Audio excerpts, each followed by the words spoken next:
नमस्कार बंधुगण मो ना नेहा मोते 22 वर्ष एवं देखिबाकू मु से कोन कहंती ना टिके गोरी टिके भरी भरी सुंदर गठन एमिति जे लोकमाने बुली पड़ी चाहंती। मो आखि बड़ बड़ एवं जेबे मु हसे मो ओठरे एक अलगा प्रकार चमक आसी जाए सते जेमिति किछि मिठा कथा कहूछि। मो अंटा पतला किंतु हा हिप्स टिके चौड़ा जहा मो साड़ी रे आहुरी भल देखा जाए। मु गाँ पाख एक छोट सहर रे रहे। घरे समस्तंक सह हस खुशी चले। आज मु आपनकु मोर एक कहानी सुनाइबाकू जाउछि जहा मोर एवं मो जीजुंकर। हाँ जीजू से मो दीदींको स्वामी तांको ना अमित। अमित जीजू देखिबाकू बहुत स्मार्ट लंबा चौड़ा कसरती शरीर एवं सेही हस जहा हृदय को छुई जाए। कहानीटी टिके रोमांटिक टिके मजादार एवं हाँ टिके दुष्टामी भरा मध्य। शुणुथांतु कारण एही कहानी धीरे धीरे खोलिब सते जेमिति कौनसी फूल फुटुछि। तेबे कथा सेही दिनर जेबे दीदींको बाहाघर परे प्रथम थर जीजू आम घरकू आसीथिले। बाहाघरकू मात्र 2 मास होइथिला एवं दीदी किछि दिन पई घरकू आसीथिले। मु कॉलेज रे पढ़े बीए फाइनल ईयर। घरे माँ बापा एक छोट भाई एवं एबे दीदी जीजू आसीबारु घरे जेमिति खुशीर वर्षा होइगला। समस्ते हसी हसी कथा हेउथिले। संध्यारे चा समय थिला। मु रोसेई घरे चा तयारी करुथिली। जीजू बाहर बारंडारे बापांको सह कथा हेउथिले। हठात जीजू भितरकू आसिले। कहिले नेहा चारे टिके बेसी चीनी पकाइबो मोते मिठा पसंद। मु हसी देई कहली जी जीजू पकाई देबी किंतु बेसी मिठा तो स्वास्थ्य पाई भलो नुहे ना। से हसिले एवं कहिले आरे केबे केबे मिठा खाइबा उचित जीवन रे स्वाद आसे। तांको कथारे एमिति किछि थिला जे मो मनरे एक हलचल सृष्टि हेला। मु भाबिली कोन एहा डबल मीनिंग दियर्थ बोधक किंतु मु मनकू बुझाइली नाही जीजू सेमिति नुहंती। तथापि जेबे मु चा नै गली जीजूंको नजर मो आडकू किछि समय अटकी रहिला सते जेमिति किछि कहउछंती। रातिरे डिनर परे समस्ते बसी टीवी देखुथिले। दीदी थकी जाइथिले सोइबाकू चली गले। मु एवं जीजू बारंडारे बसी कथा हेउथिलु। जीजू पचारिले नेहा कॉलेज केमिति चालिछि केही बॉयफ्रेंड अछि कि? मु लाजेई गली कहिली नाही जीजू मु पाठ पढ़ारे फोकस करे। से कहिले भल कथा किंतु जीवन रे टिके रोमांच मध्य जरूरी नहेले सुखिला सुखिला लागे। तांको आखिरे एक चमक थिला एवं मु अनुभव कली जे से मो पाखरे बसी जाइछंती। मो निश्वास प्रश्वास तेज होइगला किंतु मु निजकू संभाली नेली। आमे कथा हेउथिलु। जीजू कहिले जे से सहर रे चाकिरी करंती इंजीनियर अटंती। मु कहिली जीजू आपण एते स्मार्ट दीदी लकी भाग्यशाली। से हसी कहिले तुमे मध्य कम नुह नेहा। तुम हस तो काहाकू भी घायल करिदेव। राति गभीर हेला एवं आम कथावार्ता लंबा हेला। मु भाबुथिली काले एसबु किछि अधिक होई जाउछि कि किंतु जीजू केबे किछि भूल करिनाहंती। बस सेही कथा ही थिला जहा टिके मिठा लागुथिला। परदिन सकाळे मु उठिला बेलकू जीजू आगरु उठी सारिथिले। से घर पछ बगीचारे बुलुथिले। मु मध्य सेठाकू गली फुलरे पानी देबा पई। जीजू कहिले नेहा एही गोलाप सबु केते सुंदर किंतु तुम परि नुहे। मु हसी कहिली जीजू आपण मध्य ना मजाक करूछंती। से पाखकू आसिले एवं एक फूल छिंडाई मो केसरे लगाई देले। तांको आंगुठी मो केसकू छुईगला एवं एक सिहरण खेलीगला। मु भाबिली कोन एहा रोमांसर आरंभ किंतु पुणी जीजू कहिले जे फूल तुमकू सूट करूछि परिवारर बास्ना परी। तांको कथा सबु बेले दुई आडकू जाउथिबा परी लागे। गोटिए पटे मिठा अन्य पटे पारिवारिक। आमे बगीचारे बुलुथिलु। जीजू कहिले जे तांकू गार्डनिंग पसंद एवं मु कहिली मोते बही पढ़िबा भल लागे। कथा कथारे समय बीतीगला एवं ब्रेकफास्ट समय होइगला। दिप्रहर रे घरे समस्ते आराम करुथिले। दीदी सोइथिले बापा बाहर को जाइथिले। मु मोरे बही पढ़ुथिली। जीजू हठात कबाट पाखकू आसिले।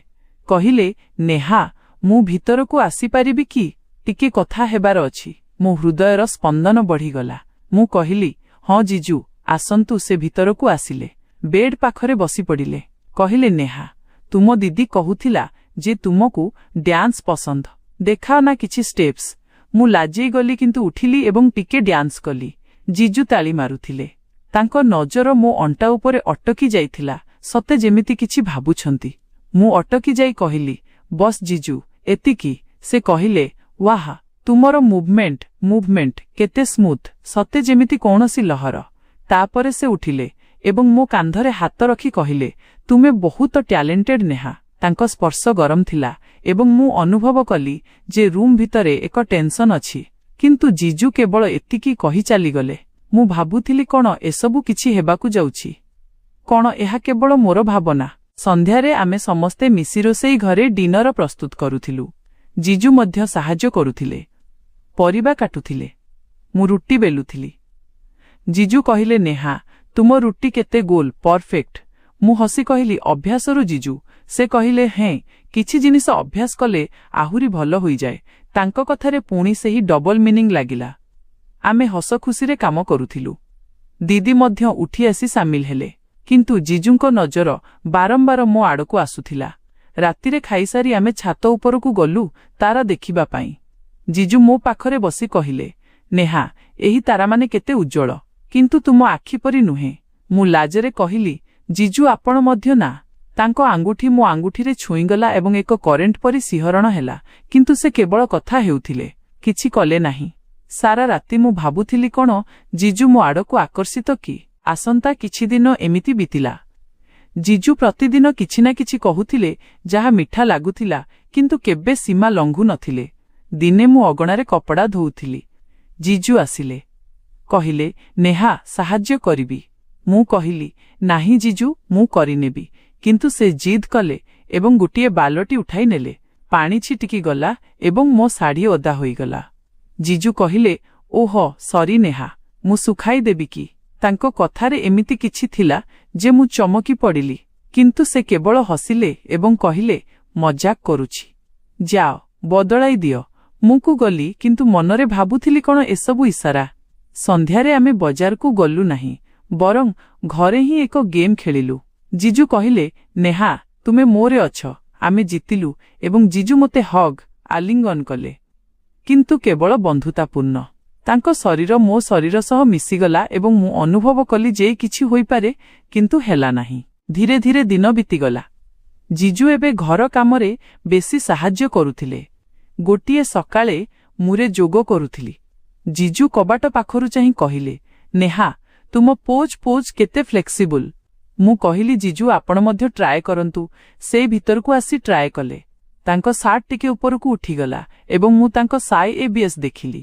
ମୋ ନିଶ୍ୱାସ ଅଟକିଗଲା, କିନ୍ତୁ ମୁଁ କିଛି କହିଲି ନାହିଁ। ଆମେ ହସି ହସି ଯୋଗ କରୁଥିଲୁ, କିନ୍ତୁ କିଛି ହେଲା ନାହିଁ। ଦ୍ୱିପ୍ରହରରେ ମୁଁ ବହି ପଢ଼ୁଥିଲି। ଜିଜୁ ଆସି ପଚାରିଲେ, କ'ଣ ପଢ଼ୁଛ? କିଛି ରୋମାଣ୍ଟିକ ନଭେଲ। ମୁଁ କହିଲି, ହଁ ଜିଜୁ, କିନ୍ତୁ ରିଅଲ ଲାଇଫ୍ ଆହୁରି ଭଲ। ସେ କହିଲେ, ଠିକ୍ କହିଲ, କେବେ କେବେରେ ଟ୍ରାଏ କରିବା ଉଚିତ। ତାଙ୍କ ଆଖିରେ ଚମକ ଥିଲା ଏବଂ ମୁଁ ଭାବୁଥିଲି ଏବେ କ'ଣ ହେବ। କିନ୍ତୁ ସେ କେବଳ ବହିଟିକୁ ଦେଖି ଚାଲିଗଲେ। ଗୋଟିଏ ସନ୍ଧ୍ୟାରେ ଘରେ ସମସ୍ତେ ବାହାରକୁ ଯାଇଥିଲେ। କେବଳ ମୁଁ ଏବଂ ଜିଜୁ ଘରେ ଥିଲୁ। ଜିଜୁ କହିଲେ, ନେହା, ଆସ୍ ଫିଲ୍ମ ଦେଖିବା। ଆମେ ସୋଫାରେ ବସିଲୁ। ଫିଲ୍ମଟି ରୋମାଣ୍ଟିକ ଥିଲା ଏବଂ ଗୋଟିଏରେ ହିରୋକୁ କିସ୍ କରୁଛି। ଜିଜୁ କହିଲେ, କେତେ ପ୍ୟାସନେଟ୍ ନା। ମୁଁ ଲାଜେଇ ଗଲି। ଜିଜୁଙ୍କ ହାତ ମୋ ହାତ ପାଖକୁ ଆସିଗଲା। ମୁଁ ଭାବିଲି ଏବେ ତ କିଛି ହେବ। କିନ୍ତୁ ଫିଲ୍ମ ଶେଷ ହେଲା ଏବଂ ଜିଜୁ କହିଲେ, ଭଲ ଫିଲ୍ମ ଥିଲା, ପରିବାର ସହ ଦେଖିବା ଲାୟକ। ମୁଁ ଆଶ୍ଚର୍ଯ୍ୟ ହୋଇଗଲି। ରାତିରେ ମୁରେ ଶୋଇ ଭାବୁଥିଲି। ଜିଜୁଙ୍କ ରୁମ୍ ପାଖରେ ଥିଲା। ହଠାତ୍ କବାଟ ଖୋଲିଲା। ଜିଜୁ ଆସି କହିଲେ, ନେହା, ନିଦ ଆସୁନାହିଁ, କଥା ହେବା। ଆମେ କଥା ହେବାକୁ ଲାଗିଲୁ। ଜିଜୁ ବେଡ୍ ଉପରେ ବସିଲେ। ତାଙ୍କ ଆଙ୍ଗୁଠି ମୋ କେଶରେ ଫସିଗଲା। ମୁଁ ଅନୁଭବ କଲି ଯେ ଏବେ ସସ୍ପେନ୍ସ ଶୀର୍ଷରେ ଅଛି। କିନ୍ତୁ ଜିଜୁ କହିଲେ, ନେହା, ତୁମେ ମୋ ଛୋଟ ଭଉଣୀ ପରି। କିନ୍ତୁ ସ୍ପେଶାଲ ଦିନ ବିତି ଚାଲିଲା। ଜିଜୁ ଏବେ ମୋ ସହ ବେଶୀ ସମୟ ବିତାଉଥିଲେ। ଦିନେ ଆମେ ଘରର ଷ୍ଟୋରରେ ସାମାନ ଖୋଜୁଥିଲୁ। ଅନ୍ଧାର ଥିଲା। ଜିଜୁଙ୍କ ହାତ ମୋ ଅଣ୍ଟାରେ ଲାଗିଗଲା। କହିଲେ, ସରି ନେହା, କିନ୍ତୁ ତୁମ ଟଚ୍ ବହୁତ ସଫ୍ଟ। ମୁଁ ଚୁପ୍ ରହିଲି।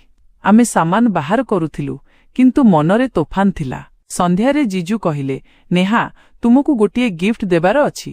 ସେ ଏକ ନେକଲେସ୍ ଆଣିଲେ ଏବଂ ନିଜେ ପିନ୍ଧାଇବାକୁ ଲାଗିଲେ। ତାଙ୍କ ନିଶ୍ୱାସ ମୋ ବେକରେ ବାଜୁଥିଲା। ମୁଁ ଭାବିଲି ଏବେ ତ ସୀମା ପାର ହେବ। କିନ୍ତୁ ସେ କହିଲେ, ଦିଦି ପାଇଁ ଅଛି, କିନ୍ତୁ ତୁମ ଉପରେ ଟ୍ରାଏ କରୁଛି। ମୁଁ ହସିଦେଲି। ଧୀରେ ଧୀରେ ମୁଁ ବୁଝିବାକୁ ଲାଗିଲି ଯେ ଜିଜୁଙ୍କ କଥା କେବଳ ମଜାକ, କିନ୍ତୁ ସେଗୁଡ଼ିକ ଏତେ ମିଠା ଯେ ଲାଗେ କିଛି ଅଧିକ ଅଛି। ଗୋଟିଏ ରାତିରେ ଆମେ ଛାତ ଉପରେ ଥିଲୁ।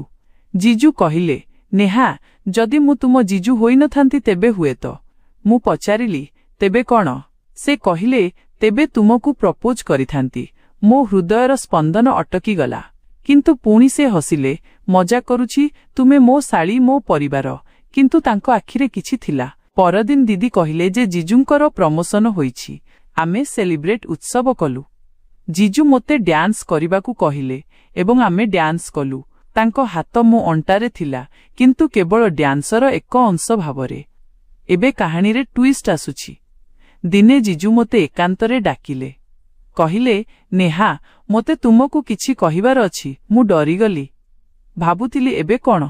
ସେ କହିଲେ, ମୁଁ ଦେଖିଛି ଯେ ତୁମକୁ ମୋ କଥା ଅଜବ ଲାଗୁଛି। କିନ୍ତୁ ସତ କଥା ହେଉଛି କି ମୁଁ ତୁମକୁ ଟେଷ୍ଟ ପରୀକ୍ଷା କରୁଥିଲି। ମୁଁ ଚମକି ପଡ଼ିଲି। ଜିଜୁ ସବୁ କଥା କହିଲେ। ତୁମ ଦିଦି କହିଥିଲା ଯେ ତୁମେ ବହୁତ ଭୋଳା ଏବଂ ବାହାର ଦୁନିଆରେ ଲୋକମାନେ ଫାଇଦା ଉଠାଇ ପାରନ୍ତି। ସେଥିପାଇଁ ମୁଁ ଜାଣିଶୁଣି ଏମିତି ଦ୍ବ୍ୟର୍ଥବୋଧକ କଥା କହୁଥିଲି, ଯେମିତି ତୁମେ ଶିଖିବ କି ଏସବୁକୁ କେମିତି ହ୍ୟାଣ୍ଡେଲ କରିବାକୁ ହୁଏ। ମୁଁ କେବେ ବି କୌଣସି ଖରାପ ଉଦ୍ଦେଶ୍ୟରେ କହିନାହିଁ।